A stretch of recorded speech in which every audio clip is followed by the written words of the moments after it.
Hello, Internet!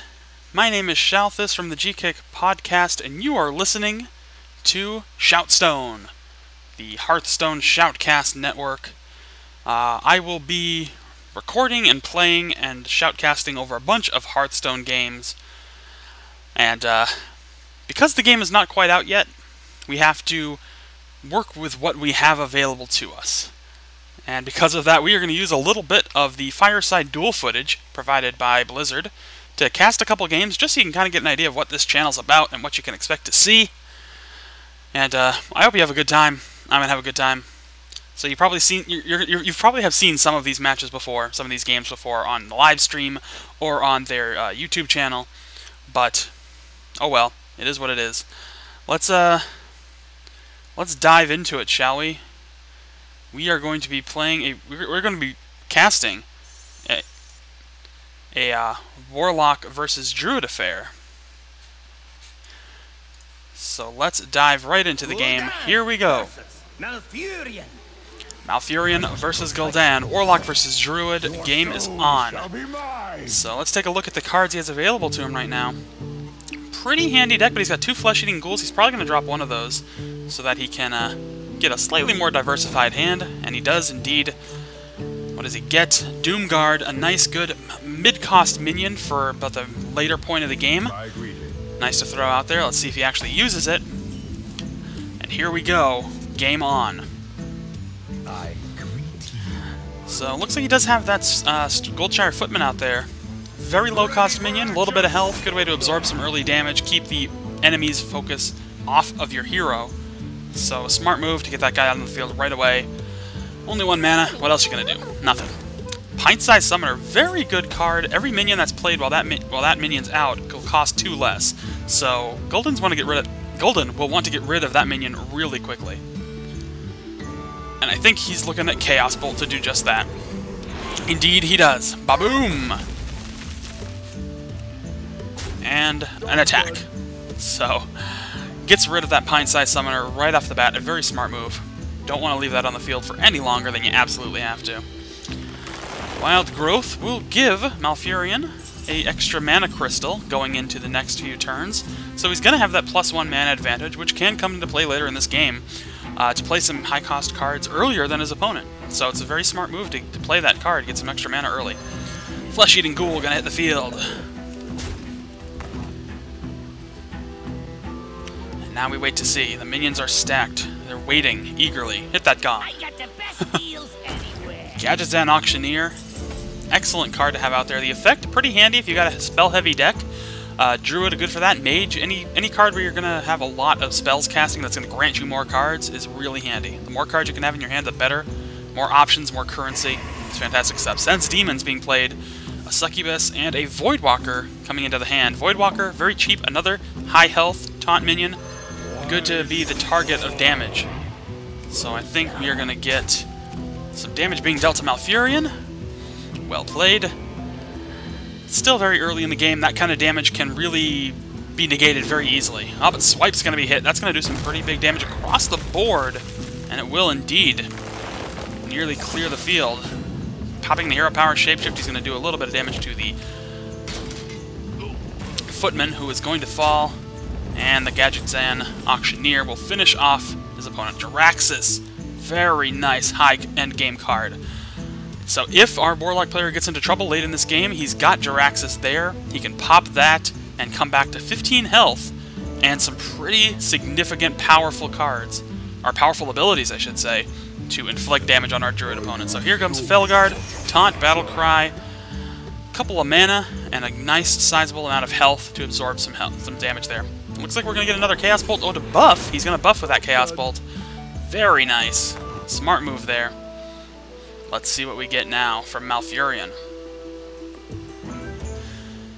Swiping yet again. That's going to deal 3 damage to that buffed minion there. But he is going to fall to the Gul'dan Auctioneer, and we'll have an empty, clear field yet again. Another Pint-sized Summoner hits the deck, and no Chaos Bolt to use to destroy it this time. What will happen? What will happen? Well, he does have that Drain Life, so that can be pretty handy. And and he'll be able to heal up from it, and get rid of that summoner, so that is exactly what he's going to do, because that's a damn smart move. And he's back to full health again, so here we are. Life tap, he's going to gain another card, pop in that hero power. So we are at a pretty much back to square one at this point. But you can see, I mean, look at the mana advantage for the Druid player. He's at 8 of 8 mana, and our Warlock player is only at 5. That's just the curse of playing Life Tap and other abilities, but the Beast hits the field now. Very powerful card. How long will it be a factor for? Because you never know. Hellfire, great card to help do some round-the-clock, round-the-field damage. Oh, Siphon Soul, that's going to take care of the Beast right away. Destroy a minion, restore 3 health to the hero. Very powerful card, especially when played on a minion like that. And now Finkel Einhorn is on the field for the Warlock player. So, free minion, a sizable bit of damage, takes care of the Beast. Excellent move. Oh, but what will the Druid player do now? Cenarius hitting the field. Very strong. Summons a couple of Treants. Good time now to kind of clear the field if he wants to. He has that Hellfire in there. That'll clear the Treants. That'll do some sizable damage to Cenarius. It will also clear Finkel, but big damage across the board to everybody. Cenarius is the only one left. Finkel is dead. Novice Engineer coming down the field. He's going to be able to draw a card right now. Pit Lord, awesome card. That can be very handy later in this game. Nice sizable minion for a fairly low cost. Good way to absorb some damage, so... What will we get now? The Priestess of Elune. Excuse me, I almost said Princess of Elune. Priestess of Elune coming out. Starting to flick some damage on the Warlock hero. Oh no, he's actually going to try and whittle down. Indeed he will. Very smart move. He deals 1 damage instead of 3 and gets to draw another card.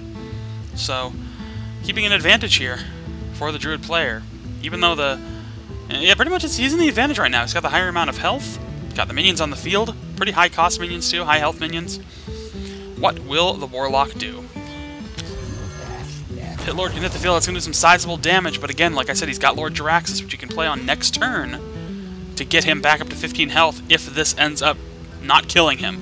I guess that's the tricky part. He's only got 15 health now, though he does have a very nice minion on the field. But he is in dangerous places right now. Big 5 damage.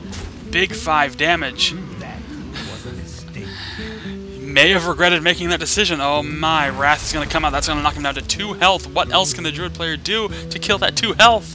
What can he do? He's actually going to draw 3 cards. He's trying to find anything.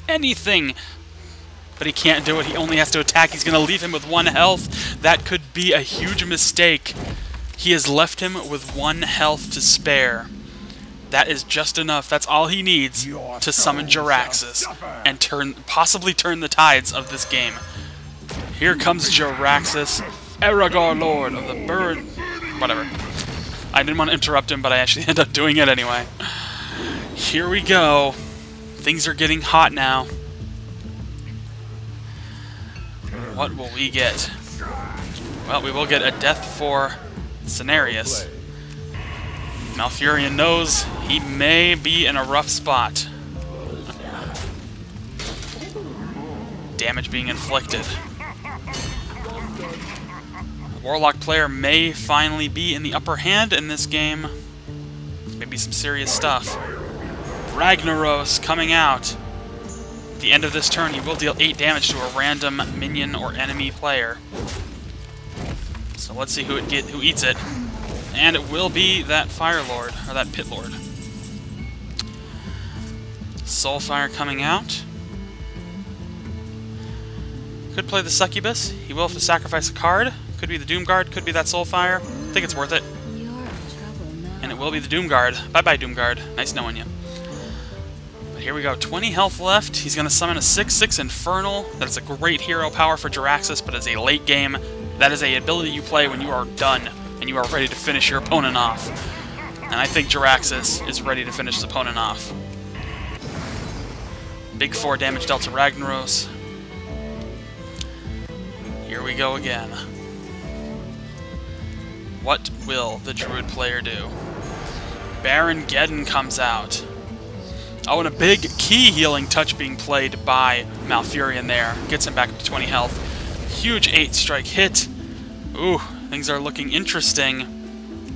Could the Druid have saved himself? We will find out. Could spawn another Infernal. See, this is interesting. It almost looks like he probably could have actually won the game here. I didn't tally up the exact totals, but he decided not to and cleared the field of minions. It's going to inflict some big damage on Malfurion.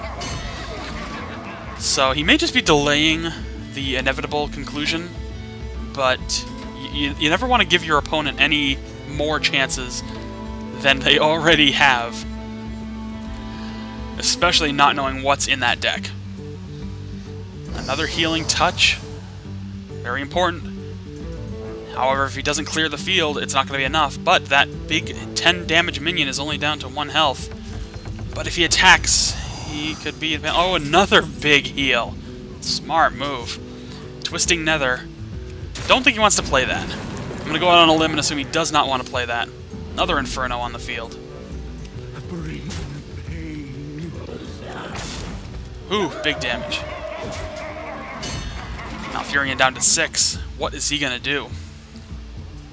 If he does not clear at least both of those little Infernos, then he is in a bad way. Oh, what's he going to do? Wait a minute. Oh no. Oh no, wait! He attacked the 1 health minion, but he killed himself in the process. Oh my. That's not how you do that. Well, congratulations to our Warlock player who wins the match, and we'll move on. That is it. That is going to do it for this edition of ShoutStone. We'll be back with more when the game actually comes out. We'll be back much more often with daily Hearthstone coverage, shoutcasts, and other fun crap. At least as daily as I can make it, let me tell you that much. I'm going to try to pre-record a lot of stuff so I can do it. But anyway, if you like this, please subscribe, enjoy it. We'll be doing more every single day. We will try and do more and more Hearthstone coverage when the game finally comes out, or at least hits beta, so we can all actually play it. Until then, we're going to try and do more of these little preview casts. Some of them will not have the sound effects because they have a lot of other voiceover casting being done to it, so I may need to mute the audio and just play some sweet melodic background music instead. But thank you very much for watching, guys, and we will be back next time with more Hearthstone action here on ShoutStone. You can follow me on Twitter at GKick Shalthis. You can also like our Facebook page, which is facebook.com/GKick Network. You'll find all the updates there, and also on gkick.net. So thanks a lot for watching, guys. We'll see you next time.